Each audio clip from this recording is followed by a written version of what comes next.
guys are watching the Cowboys Report. I am Tom Downey. We are doing one of our mailbags. We answer all your questions live here on the Cowboys Report with a few, or I guess one, exception. Namely, if you super thanks. It is a feature here on YouTube, allows you to donate on-demand videos as opposed to just, outside of the live shows, you only super chat. Now you can super thanks on demand here as well. It is a feature on YouTube. Just edit your message, send in whatever you're trying to send in. And I have said before, as long as you're not being mean to other people, I will put almost anything on the show. I've said you can put Tom, you suck, and we'll put it on the show if it's a super thanks. Well, it happened. Sir Wilbert delivers. He says, Tom, you suck, with a bunch of emojis in there. I love how he's having the Sean Oakman profile picture as well. So, Sir Wilbert, thank you very much. I appreciate that. I'm glad somebody delivered on that side, too. All right, from B-Phil's10, a more normal super thanks. That's not as funny. I think our defense will be much better when Diggs comes back. As long as he stays healthy, he and Bland together are one of the best quarterback combos in the league. I would agree with that. I think that Diggs and Bland, playmaking-wise, is probably the best combo in the NFL. And when you're a playmaking corner, you allow some big plays as well as part of the trade-off. I suspect that Mike Zimmer is going to dial things back a little bit and cut down on some of the big plays on both sides of the ball. Is probably going to be his one of his key focal points right there. It does require Diggs to come back healthy. Again, we've talked about return to play versus return to performance. Never happened with Gallup. Has yet to happen with Terrence Steele. We'll see what the timeline looks like there for Trevon Diggs.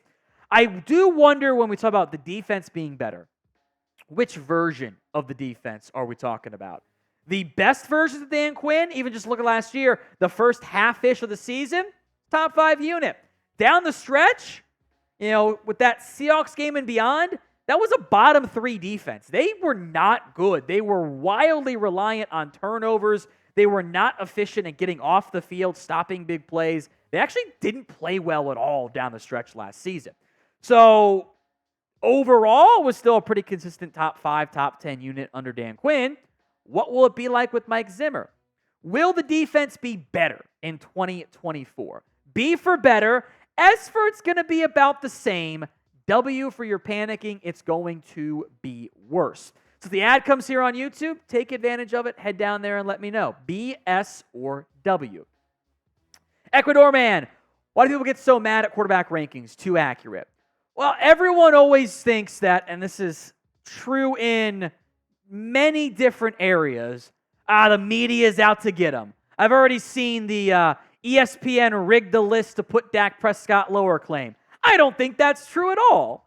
It's also a matter of opinions. So you're not always going to agree with the opinions. I've seen a lot worse lists than the ESPN list. It's not quite what I would have done. But that's what makes this fun. That we can look at the same thing and see slightly different things and see different angles and perspectives and pros and cons, and what your value system is going to be a little bit different than what your friend's value system is. I think that's probably more frequently shown to be true in the draft, but I think it applies to this as well. So it's a little bit of everything, I suppose, from that point. But I do appreciate that super chat, and it's a good one as well. From Food Review, what is your in-depth Nightmare Cowboys 2025 NFL draft scenario? Okay, so I think you got to start with the offseason. And I think your nightmare scenario is you haven't paid anybody. Now, let's pretend they pay CeeDee Lamb for my own mental sanity. They pay CeeDee Lamb. They don't get a deal done with Dak Prescott. He goes to the Dolphins or something, which I'm actually terrified of happening. Tua is a free agent, but Dallas wasn't going to pay Dak what he wanted. They're not going to give Tua $55 million. Tua goes somewhere else. The Cowboys enter the draft with Trey Lance back on a 1-year deal, and Jacoby Brissett, who got cut by the Patriots, or like Sam Howell they signed him. He got like another he's probably not your guy. The Cowboys don't spend any money in free agency because they're trying to protect that third-round comp pick they're going to get for Dak Prescott. So they don't spend any money. They lose Osa Odigizua. Mozzie Smith does not emerge. So you enter the draft with, you need a quarterback. You're still looking for another number 2 receiver to pair with CeeDee Lamb. Running back's a giant hole. Offensive line plays decently. Let's pretend that Terrence Steele was fine and he's back or he's cut, whatever. DT has a hole. Edge is in an okay shape. Corner, you're fine for the short term. And the nightmare scenario, if you don't have a quarterback in Dak, is this year's draft class at QB, nobody really emerges. 1 or 2 guys do. Carson Beck, whatever with Shedeur Sanders or Quinn Ewers, they all go top 10. You're picking 24 again. And the top 2 or 3 quarterbacks that were viewed as first-round guys are off the board, and you're kind of caught going, what do we do? There isn't a top 50 quarterback left. It's the Kenny Pickett, Desmond Ridder draft class all over again. You going to go with the first running back off the board? You're looking at a DT? And you're kind of stuck in this forced rebuilding mode, and because you screwed up this past offseason, you don't really have yourself set up for success to rebuild.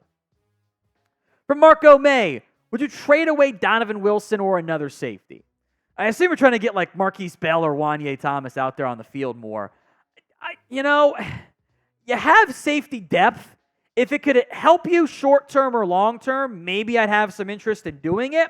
I think, again, for now, I'm not trying to trade players away, especially young guys that are fairly cost-effective. I could revisit that further into training camp at the trade deadline. To be honest, guys, if you're got 2 wins at the trade deadline, which I don't think you will, but if you do, sell some of your veteran asset pieces. Donovan Wilson or Malik Hooker could be in that conversation. I don't think you'll be there, but that's something you could potentially revisit. I do think you don't do it now because you want to really let Mike Zimmer see what he has on defense and how those guys are going to fit in to his system. So should the Cowboys trade for a safety? Y for yes, N for no. Sound off for me in the comments section of today's show. CD Productions. If Dak doesn't exceed expectations next season, would Dallas draft, start Lance, or Rush? Well, they're not going to start Cooper Rush. There's really no benefits to trying to make Cooper Rush start. He's a good backup. That's what he is. He was a free agent, and there was zero interest in him being a starter in the NFL. He's just not that guy. Trey Lance is the ultimate unknown. Maybe he's good. Maybe he's not. I think training camp will matter a lot for him. The preseason will matter a lot for him. I think that's what is, at least in part, for some exciting, for some terrifying. Dak's not your guy. You don't know what that quarterback spot's going to look like next year. Trey Lance could end up looking like the number 3 overall pick, and boom, you've got a guy with more physical upside than Dak Prescott does. Maybe he can be your top 5 QB. Now, you have to pay him soon, kind of losing out on some of the benefits of that. You can draft somebody. The draft's a total crapshoot. It could be a boat. It could be tickets to a comedy show. It's not always good. Sometimes it is, which makes it entertaining and fun and also nerve-wracking as well. Now, if you want to be a part of our Cowboys mailbags, you just got to subscribe. It really is that simple. Hit that sub button, youtube.com/@CowboysTV. Daniel M., I would absolutely love to add Justin Simmons on the Cowboys system this year, but Todd France is his agent. I think the Cowboys don't like France. Yeah. What is the real issue, the underlying issue here is it's not just Todd France that has issues with the Cowboys front office, and in particular, Stephen Jones. It is not regarded as a front office that is the easiest to work with.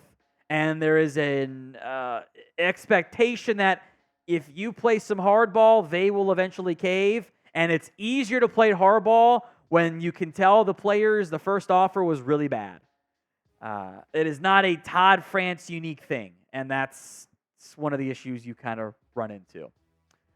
From William Cook, would Big Mike be fired if the Cowboys had a 3-game or longer losing streak? I honestly don't think so. Now, maybe if it's like you had 2 different 4-game losing streaks and it's week 17, sure, maybe. But I don't think that happens. B, Jerry doesn't want to pay people who aren't working for him, which pisses me off because it's stupid. Maximize your team. But they'll let Mike play out his contract. They could have fired him last year, and nobody would have batted an eye. Nobody. Now? I'll just let him play it out.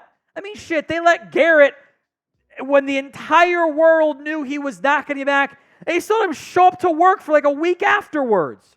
It was they were doing a playoff game when they fired Garrett. Or invited him not to return. They'll let Mike coach it out. They will. From Stephen Murray, will KaVontae Turpin get used on offense finally? I think what you saw from Turpin last year is about what you'll see this year. I think we do have to remember this about Turpin. As fun and as electric as he is, KaVontae Turpin is really small. He's 5'9", 155 soaking wet. He's not big. And 155 is about as small as you will find of an NFL player. That is 0th percentile for weight. You don't find guys that are that small in the NFL. He's the smallest. So he can't take the physical beating of, being a running back, being an outside receiver, being more than a gadget guy. And they have to think they have to scheme stuff for KaVontae Turpin. And if you're going to scheme stuff for Turpin, well, should you just scheme stuff for CeeDee Lamb instead since he's better? I think that's the issue they run into. Plus, he's small and they don't want Cooks and Turpin out there at that size. Now, I'm down if you want to try to get more gadget stuff. I have no complaints there. So name a player you want to get more playing time. Drop that name for me in the comments. Robert Vasquez, is it possible our 2024 leading rusher isn't yet on our roster? Yeah, I think it is possible. I don't know if it's the most likely outcome, but I don't think any of us would be surprised if you got to, week 4, week 5, and the lead back is somebody who was on your team at the start of the preseason. Last one here from Brokov. Let's say Dak does Dallas a favor and waives his no-trade clause for a certain team. Who do you think that is, and what's the return? So in a bubble, independent of outside factors, it should be similar to the Deshaun Watson trade, the Russell Wilson trade. Now, you might have some pause from other teams of those trades didn't work out great for those organizations. But it's also not in a bubble.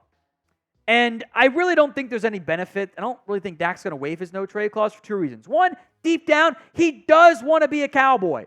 And I think the Cowboys are kind of banking on him taking less to stick around to a certain extent.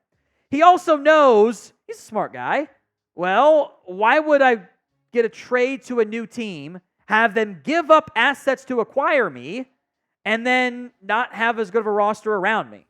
I could stay in Dallas and have a good roster versus maybe having a worse roster and still get paid, or hit free agency and not have that new team cost me extra money. So if he does waive that no trade clause for one team in particular, this is not a good trade negotiation team.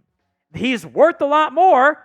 You might get a second round pick back because the leverage is still, even if he waives that no trade clause for one team, still does not benefit the Cowboys at all.